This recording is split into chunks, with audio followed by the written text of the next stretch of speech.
Hello అండి, అందరికీ నమస్తే. Welcome to Chantanti vlogs. చంటాంటి వ్లాగ్స్లో ఈరోజు ఏంటా అనుకుంటున్నారు కదా. ఏం లేదండి, చాలా సింపుల్గా చాలా ఈజీగా చేసేసుకుందాం. మనం అన్నీ ఆరోగ్యంగా చేసుకునేవే ఉంటాయి కాబట్టి మీరు ఏమీ డౌట్ పడక్కర్లేదు. అన్ని హెల్తీ రెసిపీసే వస్తూ ఉంటాయి. అందులోనూ ఇప్పుడు దసరాలు కూడా మొదలైపోతాయి కదండి. కొన్ని రోజుల్లో మనకి దసరాలు స్టార్ట్ అవుతాయి. ఆ, కొన్ని రోజులు ఏముందిలేండి, రేపు మండే నుంచి అనుకుంటాను దసరాలు. కాబట్టి దసరా పూజలు చేసుకుంటారు కదా, శరణ్ నవరాత్రులు అమ్మవారి పూజలు చేసుకుంటారు కాబట్టి చేసుకునేటప్పుడు ప్రతిరోజు ఏదో ఒకటి వండుకుని నివేదన చేస్తాం కాబట్టి అలాంటి ఒక ప్రసాదాన్ని నేను చూపిస్తున్నాను. చాలా ఈజీగా సింపుల్గా చేసేసుకోవచ్చు, ఎవరైనా చేసేసుకోవచ్చు, కళ్ళు మూసుకుని చేసుకోవచ్చు. అంత ఈజీగా సింపుల్గా ఉంటుంది. నేను కావాల్సినవన్నీ ఇక్కడ పెట్టేసుకున్నాను చూడండి. మీకు ఏం చేస్తున్నాను, ఎలా చేస్తాను అనేది మీకు క్లియర్గా వివరంగా చూపించేస్తాను. అంతకంటే ముందు వీడియో చూసే ముందు ఒక లైక్ ఇవ్వండి. కొత్త వాళ్ళు సబ్స్క్రైబ్ చేసుకోండి. వీడియో నచ్చినట్లయితే లైక్ చేయండి, షేర్ చేయండి, మీ ఫ్రెండ్స్కి ఫ్యామిలీ మెంబర్స్ కూడా షేర్ చేసేసేయండి. సరేనా? ఇంకా ఆలస్యం చేయకుండా ల్యాగ్ లేకుండా మనం వీడియోలోకి వెళ్ళిపోదాము. నేను ఎలా చేస్తానో మీకు చూపిస్తాను. సరే రండి, వచ్చేసేయండి. ఇదిగోండి, కట్టు పొంగల్కి కావాల్సినవన్నీ కూడా నేను ఇక్కడ పెట్టేసుకున్నాను. ఏమేమి వేస్తున్నానో అన్నీ వివరంగా వేస్తూ చెప్తూ మీకు చూపించేస్తాను. అయితే ముందుగా ఇదిగోండి, ఈ చూసారా కప్పులు చూసారా, ఇది 3/4 కప్పు, ఇది 1/2 కప్పు. 3/4 కప్పు తోటి రైస్ తీసుకున్నాను. ఒక 1/2 కప్పు పెసరపప్పు తీసుకున్నాను. ఈ రెండు కంపల్సరీ కావాలండి. అలాగే ఇవన్నీ కూడా కావాలి. మనం చేస్తూ మాట్లాడుకుందాం. ముందుగా ఇవేం చేద్దామంటే దీంట్లో వేసేసుకుని శుభ్రంగా కడిగేసేసుకుని తెచ్చుకుంటాను. ఈ పప్పు బియ్యము కడిగేసుకుని ఇక్కడ పెట్టేసుకున్నాను. స్టవ్ వెలిగించుకుని కుక్కర్ పెట్టుకున్నాను. మనం కుక్కర్లోనే చేసుకుంటాము. ఇప్పుడు మనం దీంట్లో నెయ్యి కానీ నూనె కానీ అస్సలు వాడట్లేదు. మీరు నెయ్యి వేసుకోవాలనుకున్న వాళ్ళు దీనికి కట్టు పొంగల్కి నెయ్యి బాగుంటుందండి. నెయ్యి వేసుకుని పోపు వేయించుకోవాలి. పోపు అంటే ఏం లేదండి, ఇదిగోండి నేను ఇక్కడ పెట్టుకున్నాను కదా, ఇవి మిరియాలు. కట్టు పొంగల్లో మిరియాలు వేస్తే బాగుంటుంది. అందులో ఇప్పుడు సీజన్ కూడా మారింది కదండి, అంతా వర్షాలుగా ఉన్నాయి. నాకు కూడా కోల్డ్ అయిపోయింది, ఇప్పుడు బాగా కోల్డ్ ఉందన్నమాట. కాబట్టి మిరియాలు వేసుకుంటే కొంచెం ఘాటుగా బాగుంటుందన్నమాట. ఆ జలుబు అది ఉంటే తగ్గుతుంది. కాస్త మిరియాలు ఇలాగా వేగుతుంది. తర్వాత ఇదిగోండి నేను పెట్టుకున్నవన్నీ చూపిస్తాను. కరివేపాకు, పచ్చిమిరపకాయలు, అల్లం ముక్కలు, సన్నగా పొడుగ్గా తరుక్కున్న అల్లం ముక్కలు తురిమేసుకున్నా పర్వాలేదు అల్లాన్ని. అయితే ఇది బాదం ముక్కలు అనమాట. మీరు కావాలంటే జీడిపప్పు కూడా వేసుకోవచ్చు. నేను జీడిపప్పు కూడా వాడట్లేదు, తగ్గించాను అనమాట. వాడచ్చు కానీ తగ్గించాను కాబట్టి బాదం వేస్తున్నాను. జీడిపప్పు కూడా వేసుకోవచ్చు. ఇదిగోండి, ఇది కంపల్సరీ జీలకర్ర అయితే కావాలి. జీలకర్ర వేసుకుంటేనే టేస్ట్ డబుల్ త్రిబుల్ అయిపోతుంది. మనకి ఆయిల్ కానీ నెయ్యి కానీ లేకుండా చేసుకునే వంటలు కదా, అందుకని ఏమీ లేకుండా ఇలా జీలకర్ర కాస్త ఎక్కువ వేసుకుంటే బాగుంటుంది.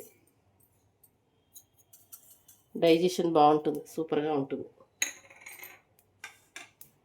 అలా వేగుతూ ఉంటుంది. ఇదిగోండి టప్టప్లాడుతుంది కాబట్టి మనం ఇవన్నీ వేసేద్దాం. ఇంకా ఈ మొత్తం అన్నీ వేసేద్దామండి.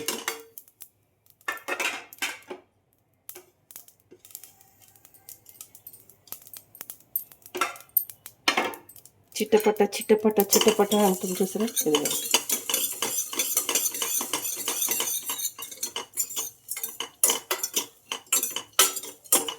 కట్టు పొంగలి చేసుకోవడం చాలా చాలా సులభం. ఈ రకంగా చేసుకోవడం చాలా ఇంకా సులభం.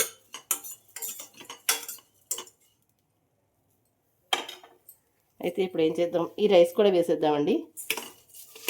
ఇదిగో చూడండి, వేసేసాను మొత్తం అంతా.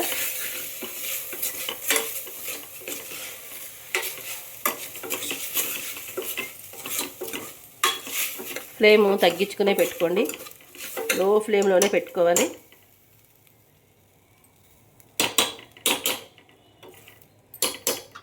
అయితే ఇప్పుడు మనం ఏం చేద్దామంటే ఇప్పుడు వీటికి నీళ్లు పోసుకోవాలి కదండి. నీళ్లు దీంట్లో కొలుచుకొని పెట్టుకుందాం. ఇదిలా అవుతూ ఉంటుంది. అయితే ఇదిగోండి, ఈ కప్పుతోటి మనం ఒక కప్పు రైస్ వేసాం కాబట్టి అదే కప్పుతోటి 3 కప్పులు నీళ్లు పోసుకుందాం. మీకు వివరంగా చూపిస్తున్నాను. ఇది పక్కన పెట్టేద్దాం. అలాగే ఇదిగోండి ఈ చిన్నదాంతో చిన్నదాంతో ఒక కప్పు మనం వేసుకున్నాం కదా, ఇది నిలబడట్లేదు. ఈ కప్పు కొంచెం నీళ్ళు పోసి పెడతాం. అది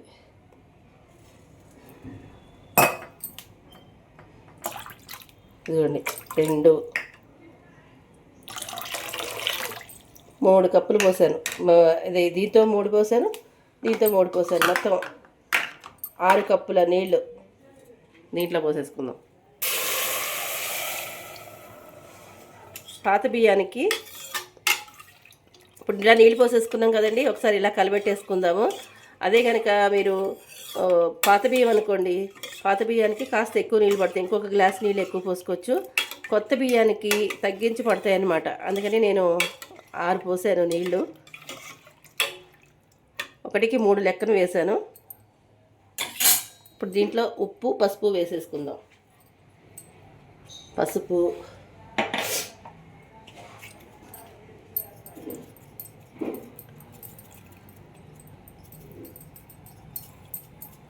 ఉప్పు, ఇక మరి ఎండుమిరపకాయ అది ఏం వేయట్లేదండి. ఇంత కారం, అల్లం కారం వేసాం, పచ్చిమిరపకాయలు వేసాం, అలాగే మనం మిరియాలు కూడా వేసాం కదా, అందుకని ఆ కారం సరిపోతుంది. కొంచెం జీలకర్ర ఉంది, ఆ పైన వేసేసుకుంటే ఆ జీలకర్ర వాసన, పచ్చి జీలకర్ర వాసన మస్తు ఉంటుంది అనమాట. మనం ఉప్పు పసుపు అన్నీ వేసేసుకున్నాం. కుక్కర్ పెట్టేసుకుని ఒక 3 విజిల్స్ వచ్చిన తర్వాత ఆపేసుకుందాం.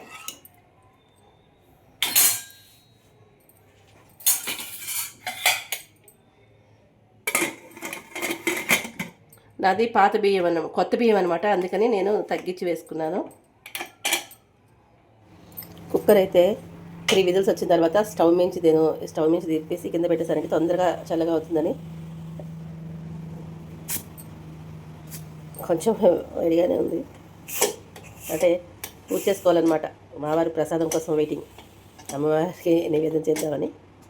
అందుకని వావ్, చూసారా పొగలు వస్తుంది. కట్టు పొంగలి రెడీ అయిపోయిందండి.